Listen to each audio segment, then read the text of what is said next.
What is up, and welcome to yet another episode of the Camera Junkie live stream. My name's Luis, also known as Mr. Camera Junkie, where I always remind you to upgrade your skills before your gear. And if it's your first time here, welcome. Please be sure to introduce yourself into the chat and get to know everybody in there, and so that you can get the nice Camera Junkie crew welcome. And as tradition goes around here, the first thing that I always do is go and check out who's hanging out in the chat to see who are the first members of the Camera Junkie crew to make it in the stream tonight. Now, if you are here, thank you for hanging out.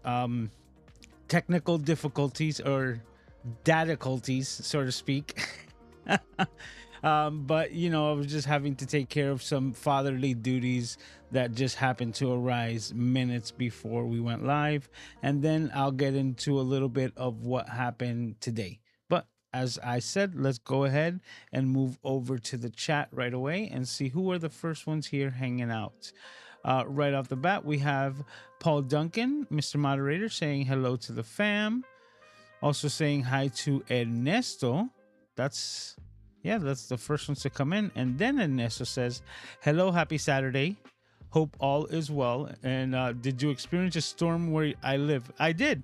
There was a bit of a storm, but I think the storm is what had me kind of on the delay today, because I was without power for the majority of the day. It just so happens to that the storm that swung by here in North Miami, it basically knocked over a tree that then brought down a power line and shut down power for like the entire block over here where I stay.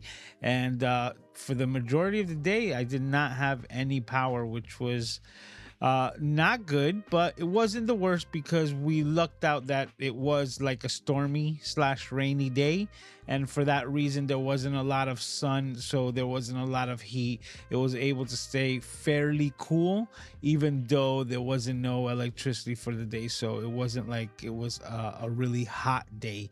So that was the good thing about it. But just like around 8 o'clock, just a couple of hours ago, is when we just got power back. And I was running around, setting up laptops and doing everything, looking to take the live stream mobile. I was going to go to my neighborhood McDonald's or someplace where I can connect to Wi-Fi and bring my most minimalistic setup.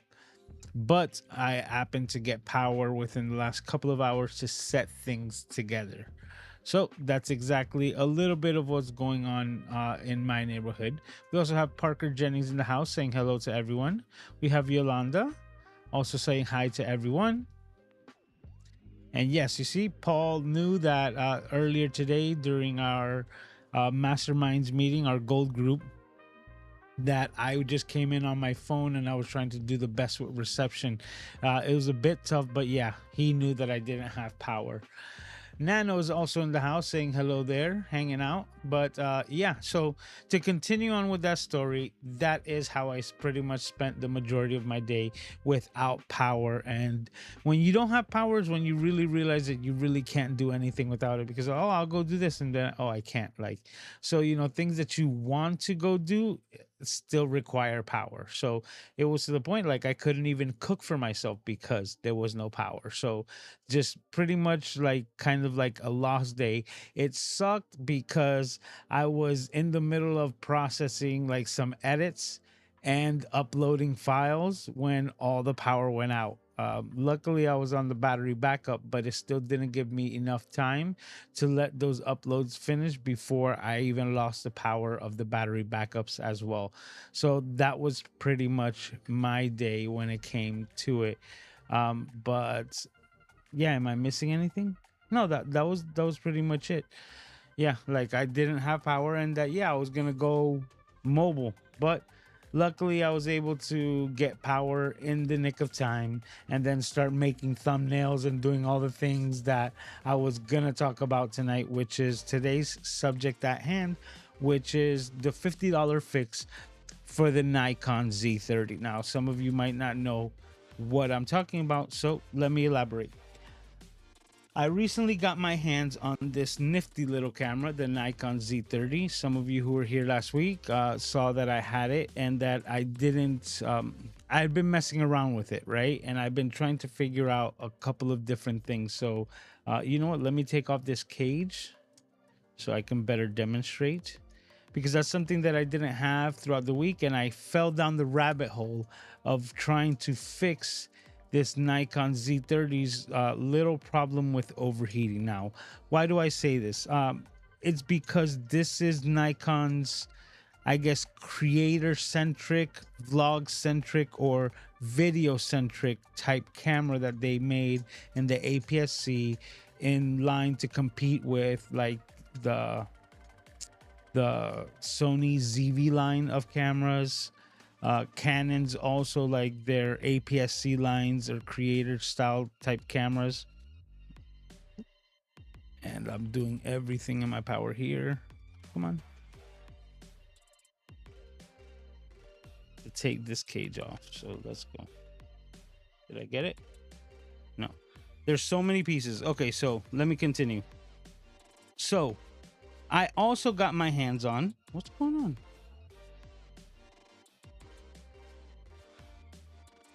There we go. Finally got the cage off. Okay. I also got my hands on this camera. This is the Nikon ZFC. They basically have the same exact APS-C sensor, and they use that same kit lens, the 16 to 50, right? Yeah, 16 to 50 variable aperture.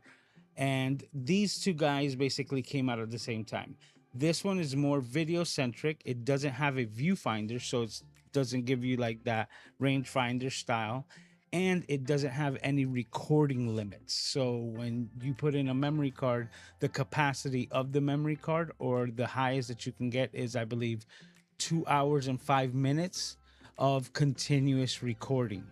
And this one has the dreaded 2959 photography camera. It's not a video camera limitation to its video recording. Now, this one, being small but still slightly bigger than the Z30, gives it enough body space to dissipate the heat. So even if I was running this and it stopped recording at 2959, I would immediately hit the button to continue recording and keep the camera in its process of recording, and I can do that over and over and over again until I fill up the video the memory card. And as soon as that the memory card is filled with video, then that's it. But it doesn't give me any overheating issues.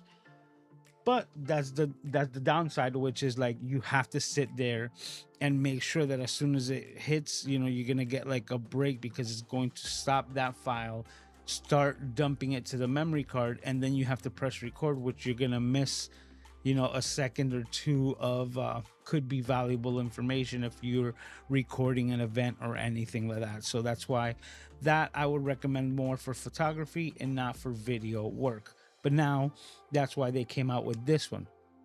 Now the Z30 is smaller, and for that reason it's having a lot of problems dissipating the heat.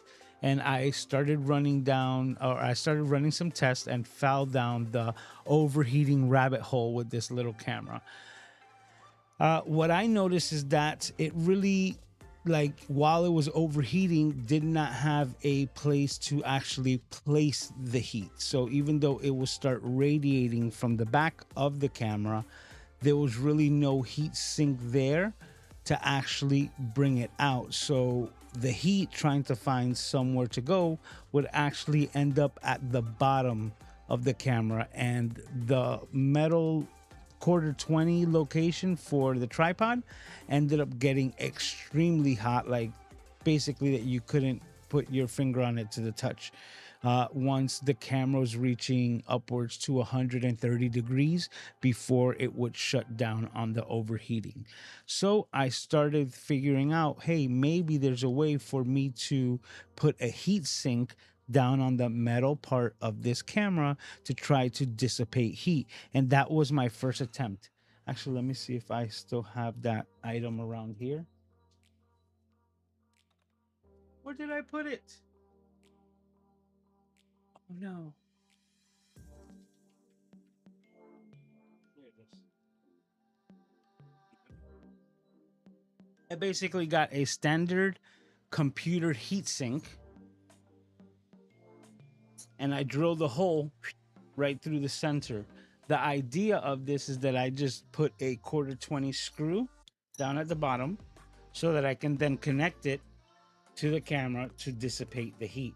And those were my first tests, right? The camera just sitting there, because just using it normally in 4K, I was getting an average of like 22 to 25 minutes of record time before it would shut down and overheat, meaning it was recording even less than the 2959 of the ZFC.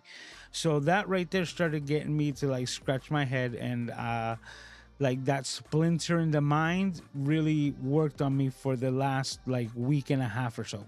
So my first attempt was to put a heat sink at the bottom of it, and then see how, if at all, maybe just the radiation or the heat dissipation radiating through the fins of the heat sink would be enough to remove the heat or give the heat a path to dissipate, that maybe I didn't have to do anything else. Unfortunately, the camera did perform a little better and then started recording past 30 minutes, but not enough because it was still overheat and shut down. So once again, left me scratching my head. So I then took the actual fan that was on the heat sink and connected it to the heat sink, and then ran a test that way. Also didn't work. I then came up with a little contraption that basically started venting the fan that was dissipating the heat from the heat sink, and directed it towards the back side of the camera to try to, help that same airflow dissipate the heat. Once again, still overheating. And then that's when I said, you know what? Okay, let me stop messing around with this heat sink, and let me try to purchase something that might be a little bit more ideal for this situation. So I started scrapping those ideas and just put those to the side. And I ordered the Ulanzi fan. Which one did I get? I left the box around here somewhere. But it's a small little fan, which I'm going to show you right now. I have it connected to the back of the camera, and is this little Ulanzi fan. There's two models. There's one that's like suction cup, and then there's this one that's like spring loaded and activated to lock onto the back of your cameras. But once again, I ran the test with this fan from Ulanzi, and the camera was still overheating.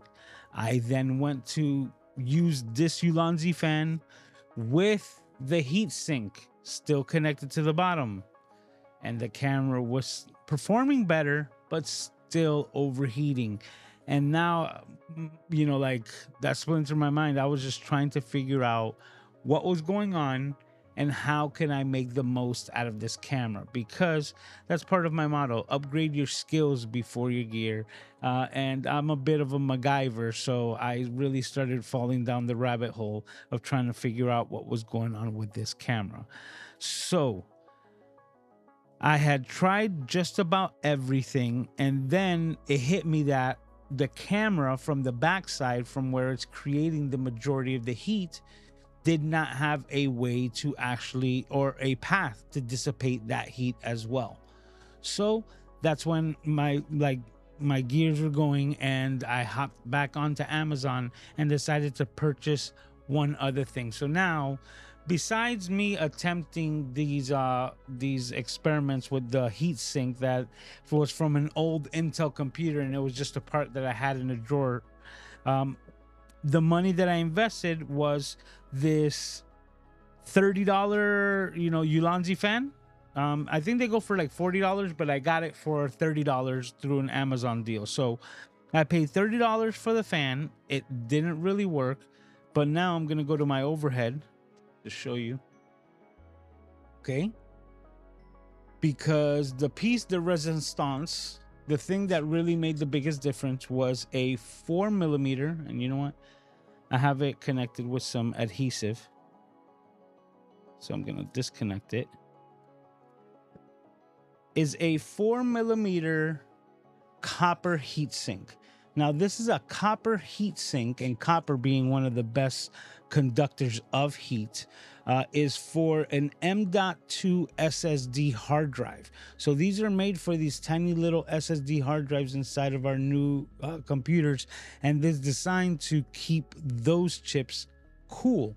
But I picked that out because I had measured the inside dimensions of this Ulanzi fan, and I needed something to fit within those parameters. So once I put those parameters of the space or the dimensions that I needed to fit in here within this unit, this is what started popping up for these M.2 fans. So I pulled this trigger on this heatsink. This was an additional $10, and I just placed it right on the back and kind of centered it to where the sensor would be on the camera and where it would fit perfectly with the Ulanzi fan. So now, just to highlight, to show you exactly the Ulanzi fan, right? You turn it on. It's got some battery power, but it really doesn't last a long time. So you'll definitely have to keep it charged with the USB-C. But it's got two modes. One is kind of low, and then two, if you can see it on the icon there, it's got 0, 1, and 2. 0 being off, 1 is low, 2 is high. And then if you press and hold to shut it down, and that's the Ulanzi fan. So this also has this little spring-loaded guide that I ended up taking off, because what it was doing is that it was sliding the fan all the way to the right, and all the way to the right ended up closing off this side, so the air was only being able to be pushed from one location. Now, I'm telling you, this is just me constantly testing over and over again, and then making one tweak and then putting it to record and seeing how long it would record. So once it was spring loaded and it was pushed all the way to the right, it didn't work. But removing the spring axis, still leaving the space in between, and then giving it like the correct spacing, I was able to center it. And with center, I was able to leave space on the right side, and then plenty of space here on the left side to dissipate the air and the heat. And now I put this on and I connected it and I ran it, and it's still overheated. Yes, I kid you not. I was like, I thought I had it, but no, absolutely not. This guy said, nope, I'm sorry. Every time he breaks a sweat, he's like, I quit. I need a break. So I was just about to give up, right? But then I started thinking, you know what? Instead of putting a heat sink underneath to like dissipate heat, right? Let me see if the aluminum cage with this would be enough, and using this as an additional heat sink, right, to this setup, to see if maybe we can get that heat even more away from that sensor to avoid overheating. So that was the next step. So I'm going to go ahead and put it on here. And I went and I purchased the small rig cage, and in hopes that it was going to be like yet another heat sink, just another piece to this puzzle, right?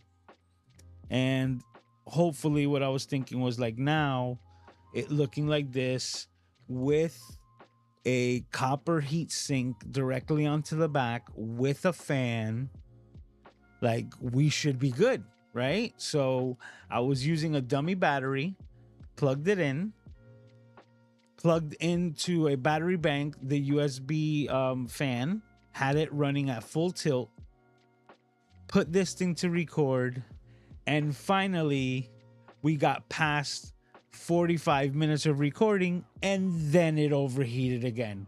And that's when I was about to say, like, you know what? This camera is like almost just downright not usable for video, because if we are in a semi-cooled environment indoor and I haven't even taken this outside, how do I expect this to work outside? And that's when I was very disheartened at the moment, and just really not figuring out how to figure out this puzzle, right? Or this dilemma.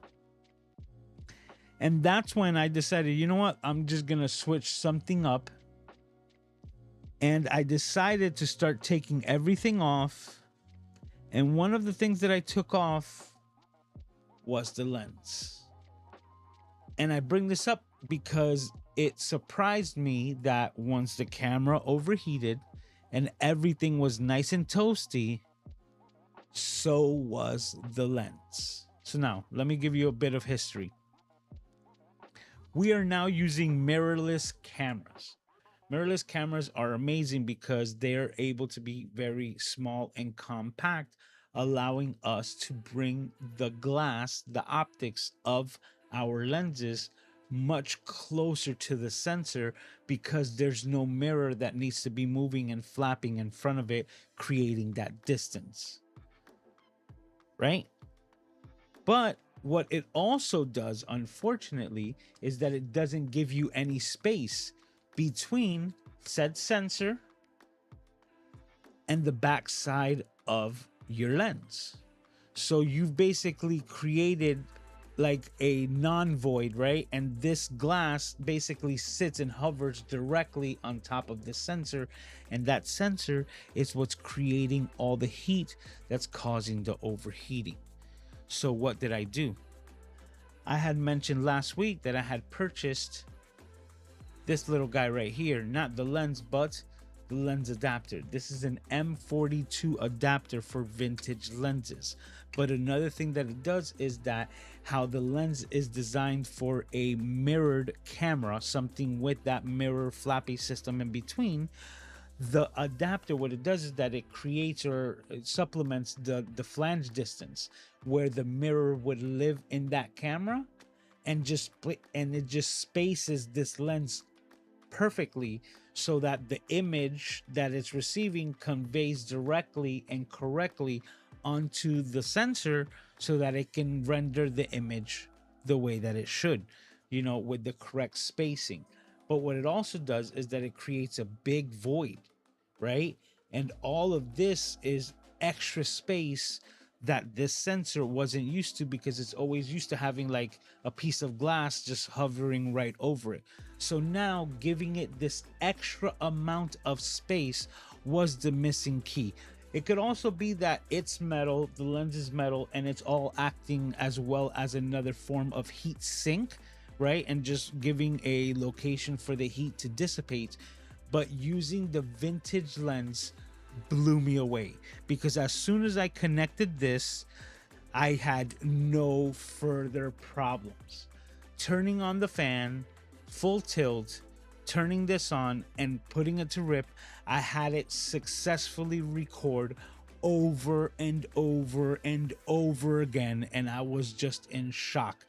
2 hours plus every recording, going over and over again, filling up the memory card. I would format the memory card and try it again and just put it to record.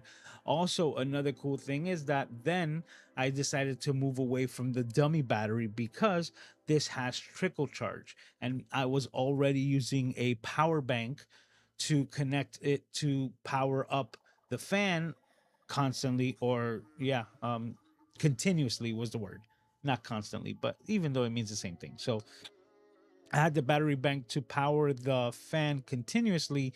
So I said, you know what, I'm just going to use another USB and power up the camera itself. Once I was successful on that, I was like, now it's time to kind of like build it out. And let me take you through the steps that I did. So one little negative is that having the fan there basically for, like all eternity to keep it from overheating doesn't allow you to close this. But if you're thinking of using this as a video centric camera, then you might be thinking of using it as a little camera or slash cinema rig, especially when now I recommend to use an adapter and adapt vintage lenses or less modern lenses than using a lens that is giving you no space, thus leading to overheating, which is very, very interesting that I never came across that. You know, once I took this lens off, I felt the heat like radiating off of it, and I put it over my hand and I was like, oh yeah, that's like toasty, like just as warm as you would say the bottom of the camera. So now with this setup, I'm thinking of a couple of different things. I'm thinking about putting a cheese plate at the bottom and then connecting a battery here, which will then feed the fan and the camera itself. But with the parts that I had in hand and what I was able to do to test it, I'm going to go ahead back to the overhead and show you the next steps that I took. So back over here, I have some USB cables, some clamps, and this is basically the only thing that I added extra, my small rig clamp for my battery banks. So let me go ahead and I'm just going to install this at the bottom of the camera, like so. Where is... There it is. My Allen wrench, my Allen key. All right. All right. So if you notice, I have it a bit at an angle, right? That's because we're righty-tighty, lefty-loosey. So once I've reached the place so I can get the maximum like leverage on this screw, right? Once I've reached the maximum tightness, I will take the Allen key with it as well and just squeeze it just a bit more until it gets as straight as possible, and that's not going nowhere. Next thing that I did was I took my Anker portable battery bank, and now this one is a 20,000 milliamp hour with a built-in USB-C. This is a battery that I actually picked up for my Apple Vision Pro, and I still use it with it. So the battery that comes with the Apple Vision Pro, when I'm using it for extended periods of time, I will put this right next to that battery and then use this battery to continuously charge my Apple Vision Pro battery. But I digress. It's really cool, and it gives you the percentage right there on a number there. So this built-in USB-C battery bank from Anker. So this is the one that I decided to go with because one of the two cables is always with it. So I will go ahead and put that there. In my OCD, I'll just lock it in to where I had it. And now it's looking a little bit more rig-ish, right? A little bit more like a camera rig. So you're able to, play with it, touch screen, flip out screen. And now we have this power bank, which I'm going to use directly for the fan. So now that the fan's connected, you see that it turns on, and as soon as you plug it in, it's gonna basically turn on the system, and it's just gonna stay there until it reaches maximum 100%. But with it being powered on, this fan basically takes up no juice.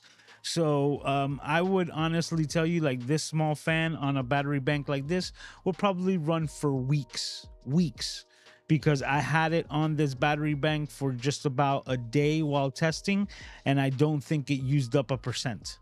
If anything, it went from like 99 to 98. Like, that is it. So the battery bank is barely being used by the fan, and now that's keeping it cool. The extra metal on the front and the space given is giving more space for the heat dissipation. And now the last thing is, how are we going to power up the camera itself? Now, I had a 100-watt USB-C cable, but this is the last thing that I picked up to make things easier, which is these little 40 gigabytes per second, 240-watt 90-degree USB-C adapters. So I was able to put one of these small adapters onto the cable.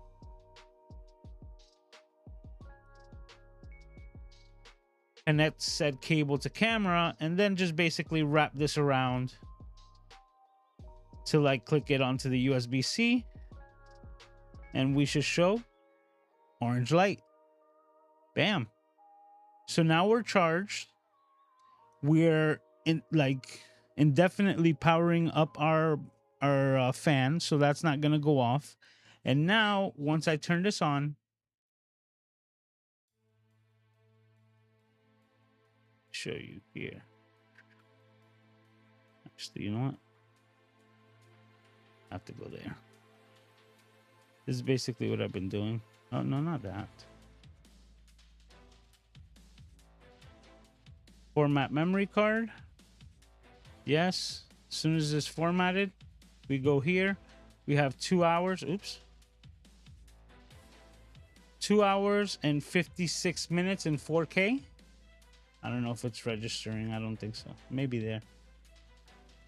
And press record and enjoy yourself, because this thing with this battery bank will stay on indefinitely, the camera and the fan, and it will not overheat. I was so skeptical, and I'm being honest, I was so skeptical at this being the winning combination for overheating on the Nikon Z30 that I spent a day testing it out with no AC. And that wasn't today, because today was just unfortunate that I had no AC. But one of these past days, was it yesterday or the day before? But it was hot. Like, I'm sitting here sweating. So if I was getting toasty, I knew that it was nice and toasty, and this thing was running like a champ. This thing was not having any issues whatsoever.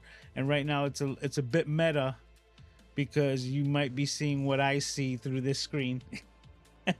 You're seeing the comments and things like that. So this is my view, the behind the scenes. But yeah, this is my $50 fix, because I would say the heat sink, the copper heat sink in the back was $10. The fan was $30, and this adapter, which I wasn't expecting to be part of the budget, was there another $10 or $12. So roughly for around $50, I was able to take this camera, which I then started hearing and reading, information about this camera, saying like, yeah, it overheats even in some air conditioned environments and things like that. And now I have at least a stable way, if you're willing to work with some of its limitations of, like manual focus on a like vintage style lens, and slapping a copper heat sink and a fan to the back of it.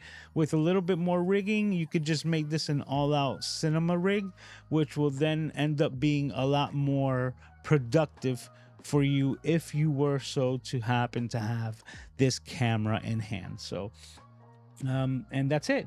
That was the end of my findings for the week, and this is my little budget overheating cinema camera fix slash MacGyverism. I said something there. I used words, but that's basically the Nikon Z30 rabbit hole that I fell down the past week slash week and a half.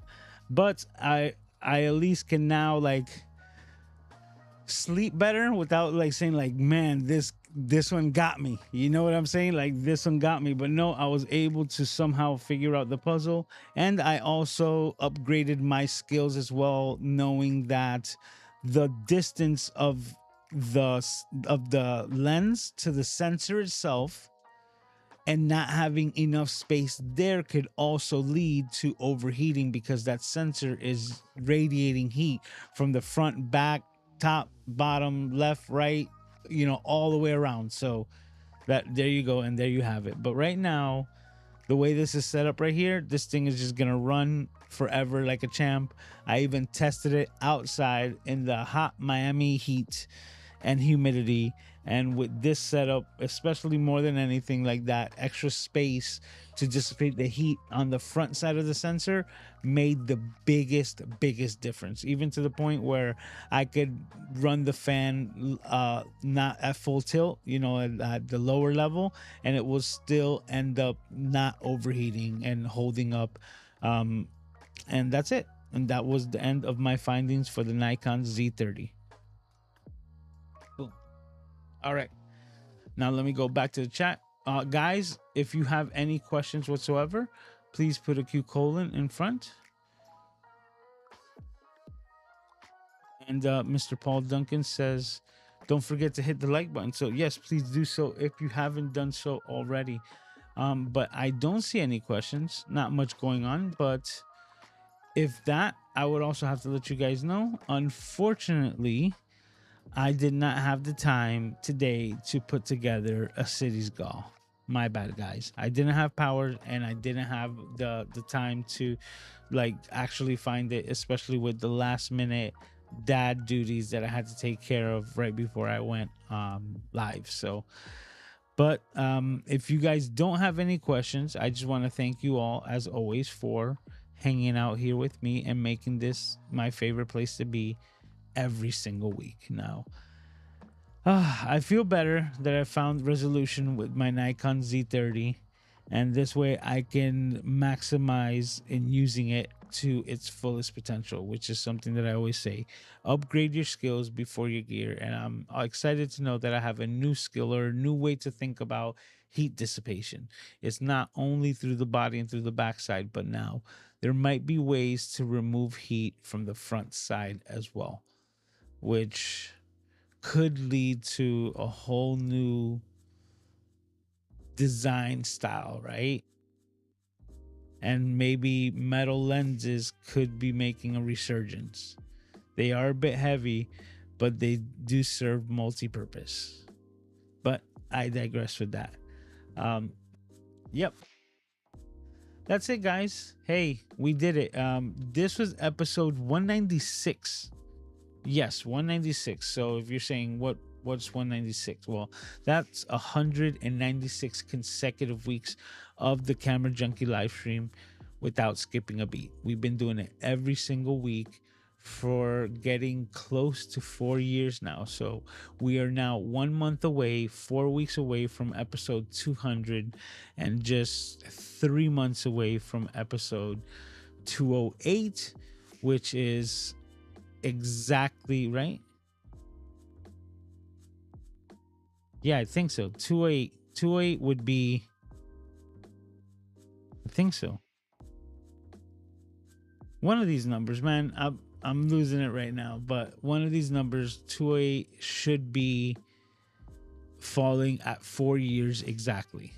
So yeah, episode 208 would be 4 years of every Saturday night having the Camera Junkie live stream. And I gotta thank all of you camera junkies who come out here and hang out with me every single week, because you make this the place where I want to be. So take care of yourselves and each other, and I will see all of your smiling faces as we do it all over again. So if you haven't figured it out, it's a weekly event. So mark your calendar, 10 p.m. Eastern Standard Time every Saturday night. And yeah, take care of yourselves and each other, and I will see you all your smiling faces next time right here. So till then, talk to you.